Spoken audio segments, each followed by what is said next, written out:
माइतोंग यूसिलिन से कहती है कि मैं भी पहले तुम्हारी ही जैसी थी, पर मैं अपने कंफर्ट जोन से बाहर आई तब जाके मुझे सक्सेस मिली। यूसिलिन उसे कहती है कि मुझे आपकी तरह करियर में सक्सेसफुल होना है, तो वो कहती है कि पहले तुम्हें खुद को एक्सेप्ट करना चाहिए, तुम्हें दूसरों के लिए चेंज होने की ज़रूरत नहीं है।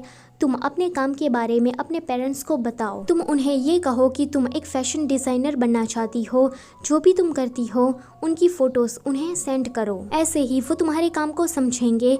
तुम चाहो तो ये भी कह सकती हो कि तुम्हारी बॉस बहुत ही ज़्यादा खड़ूस है और तुम्हारे पास से बहुत ही ज़्यादा काम करवाती रहती है। यूसिलिन माइतोंग के बताए हुए तरीके से अपनी माँ से बात करती है तो उसकी माँ उसके लिए बहुत ही ज़्यादा खुश होती है।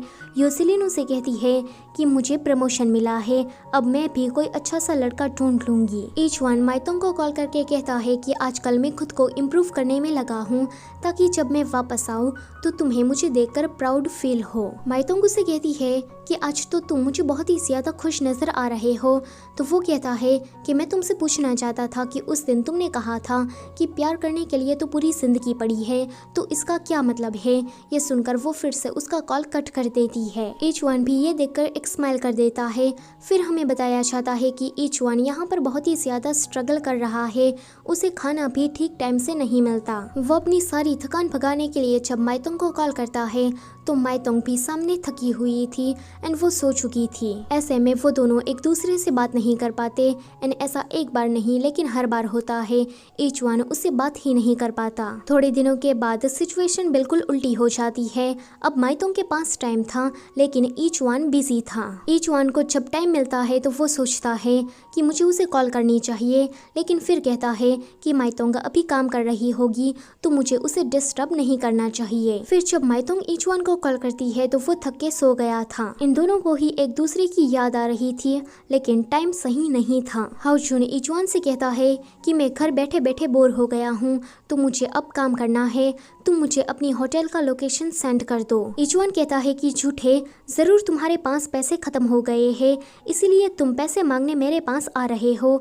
तो वो कहता है कि ऐसी बात नहीं है, मैं सच में काम करना चाहता हूँ, जल्दी से तुम मुझे अपनी होटल का लोकेशन सेंड करो। ईचवान ये सुनकर जब होटल का लोकेशन सेंड करने के लिए जाता है तो हाउचुन उसे एक फोटो सेंड करके पूछता है कि तुम्हारी माँ कह रही थी कि ये क्या तुम्हारी गर्लफ्रेंड है। ईचवान उस फोटो को देखकर अपनी मॉम को कॉल करता है एंड पूछता है कि आपको ये फोटो कहाँ से मिली। तो सामने से उसकी मॉम कहती है कि ये तो तब की है जब तुमने बेसबॉल छोड़ा था। फिर हमें 4 ईयर पहले का सीन दिखाया जाता है जहाँ पर ईचवान को लेग इंजरी आ गई थी जिस वजह से वो अब ज्यादा बेसबॉल नहीं खेल पाएगा। वो अपने फ्रेंड्स को फेयरवेल पार्टी देता है और बहुत ही ज़्यादा ड्रिंक करता है क्योंकि बेसबॉल ही उसका सब कुछ था। उस रेस्टोरेंट में माइतोंग भी आई थी। माइतोंग जब नशे की हालत में बाहर जा रही थी तो कोई थरकी आकर उसे छेड़ने लगता है तो ईचवान उसे मारता है। तो वो बंदा उसे पूछता है कि तुम हो कौन। तो वो कहता है कि मैं पुलिस हूँ। पुलिस का नाम सुनकर वो थरकी वहाँ से भाग जाता है। माइतोंग उसे कहती है कि तुमने झूठ कहा, तुम कोई पुलिस वाले नहीं हो। ईचवान कहता है कि तो तुमने फिगर आउट कर लिया कि मैं पुलिस वाला नहीं हूँ, अब देखो तुम्हें मुझे थैंक यू कहने की कोई ज़रूरत नहीं है, मैं तो ऐसे ही लोगों को बचाता रहता हूँ। तो वो उसे थैंक यू कहती है। ईचवान कहता है कि अगर तुम्हें मुझे सच में थैंक्स कहना है तो तुम मेरे लिए ड्रिंक बाई कर सकती हो। अगले सीन में वो दोनों बैठकर ड्रिंक कर रहे थे। माइतोंग उसे कहती है कि तुम मुझे इतने मिजरेबल क्यों लग रहे हो। तो वो कहता है कि मेरी लेग इंजरी आई है जिस वजह से मैं बेसबॉल नहीं खेल पाऊंगा। माइतोंग उसे कहती है कि जरा मुझे दिखाना तो वो उसे खड़ा होकर दिखाता है। माइतोंग उसे कहती है कि तुम हैंडसम हो, तुम्हारा फिगर अच्छा है, ऊपर से तुम टॉल भी हो, तो तुम मॉडलिंग ट्राई क्यों नहीं करते। वो उसे किसी एजेंट का बिजनेस कार्ड देती है तो वो कहता है कि थैंक यू मुझे नई होप दिलाने के लिए। वो माइतोंग के साथ अपनी एक फोटो ले लेता है एंड वहीं पर ही बेहोश हो जाता है। उसके बेहोश होने के बाद माइतोंग उसे वहीं पर ही छोड़कर चली जाती है। ये सब कुछ याद आने के बाद ईचवान भागा हुआ माइतोंग के पास उसे मिलने के लिए जाता है। ये दोनों ही एक दूसरे को देखने के लिए काफी बेताब थे। किस करने के टाइम पर इन दोनों को ही अपनी सारी पुरानी मेमोरीज याद आ रही थी। अगले सीन में ईचवान कहता है कि तुम्हें ये फोटो कहाँ से मिली।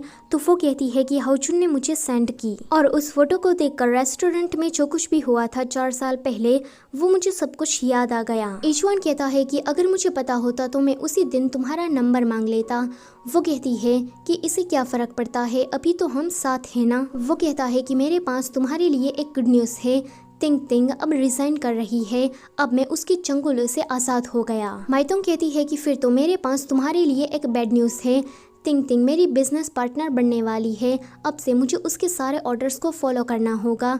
तो वो कहता है कि ये नहीं हो सकता। अगले दिन वो जब कंपनी में जाता है तो तिंग तिंग के कुत्ते को सभी लोग इचुअन का बेटा कह के बुला रहे थे।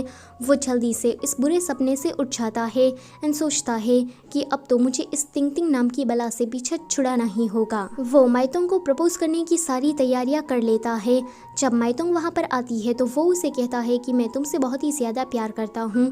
पहले मेरी ज़िंदगी में सब कुछ बेसबॉल ही था, लेकिन जब मैंने बेसबॉल को छोड़ा तब तुम मुझे मिली। उस दिन तुमने कहा था कि मैंने तुम्हें होप दिलाई है, लेकिन असल में तो तुम हो जिसने मुझे होप दिलाई। मैं तुम्हारे लिए फ्यूचर में एक परफेक्ट मैन बनना चाहता हूँ।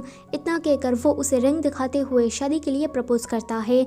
तो माइतोंग कहती है कि हमें डेट किए हुए कम ही टाइम हुआ और तुम शादी की बात करने लगे। इचुआन कहता है कि मैं तो बस तुम्हें दिखाना चाहता हूँ कि मैं कितना डिटरमाइंड हूँ, तुम चाहो तो मुझे बाद में जवाब दे सकती हो। मगर वो उसे सीधा किस करके हाँ कहती है। इसी के साथ ये ड्रामा यहीं पर ही ख़त्म होता है। आई होप कि आपको ये कहानी अच्छी लगी होगी। वीडियो से जाने से पहले लाइक, शेयर और चैनल को सब्सक्राइब करना मत भूलना।